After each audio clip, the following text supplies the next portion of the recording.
The newly elected Pope Leo XIV is letting the world know where he stands on some key issues in his first Sunday address at the Vatican this weekend, as well as a speech this morning where he called for peace in Gaza and Ukraine. He said he stands in solidarity with journalists who are imprisoned for reporting the truth and urged them to avoid ideological or partisan language.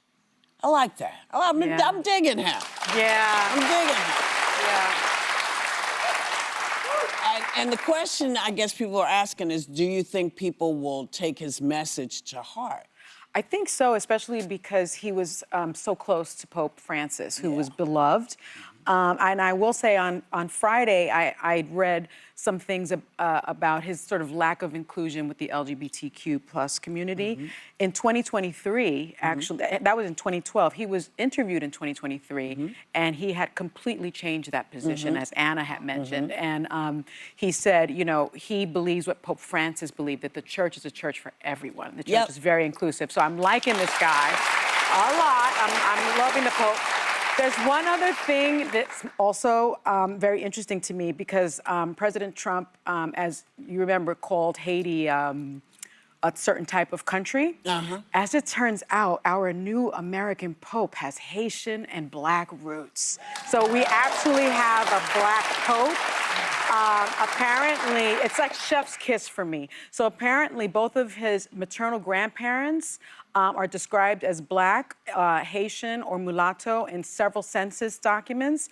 And on their marriage license, the grandfather's birth place is Haiti, listed as Haiti. Her birthplace is listed as born in New Orleans. They were identified as people of color, but in 1920, when they migrated to Chicago, the census reflected their race as white. So I'm loving everything about this Pope. I'm really enjoying it. I like, there's like this picture of him on a donkey in Peru that I mean, it's just, he's bringing me so much joy. Yeah. This is a man who has, so you know. Yeah. The Americans are claiming him. The people in Chicago are fighting over him. The Haitians are claiming him. The Dominicans are claiming him. The French, the Spaniards, and the Peruvians. And the Black people. He speaks, well, I think the Haitians. The Louisiana people.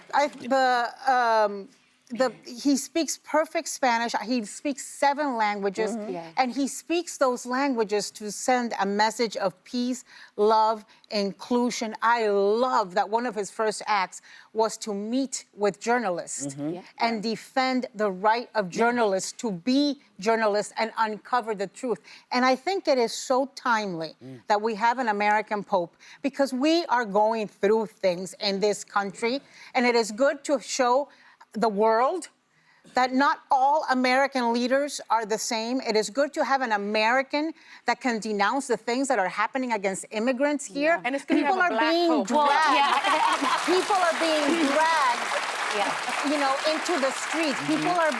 Mothers are being separated from their children as they're breastfeeding. The things that are happening in this country are horrible, and I love that there's going to be somebody who can call it out in English. So one thing, so one thing I laughed about is I saw this article in Slate, and it said the most relatable and maybe American thing about this Pope is that he has a wacky brother in Florida. So I guess this guy, the brother does speak in partisan and divisive tones on Facebook about Democrats, and we were laughing because it says Bill Clinton had Roger, Pope Leo has Lou. We all have a Lou. I also was thinking about the new Pope a lot this week because he's only 69 years old, and I feel like we kind of have short memories in America. We're like, oh, it's going to be a long 4 years. It's going to be, this guy's probably going to be one of the most significant leaders in the world for likely, God willing, the next 20 years. So think of the impact he can have on so many people in the, 1.6 billion Catholics around the world in 200 plus countries. So I'm excited about it. For me, the greatest thing about him is that he is, like Francis was,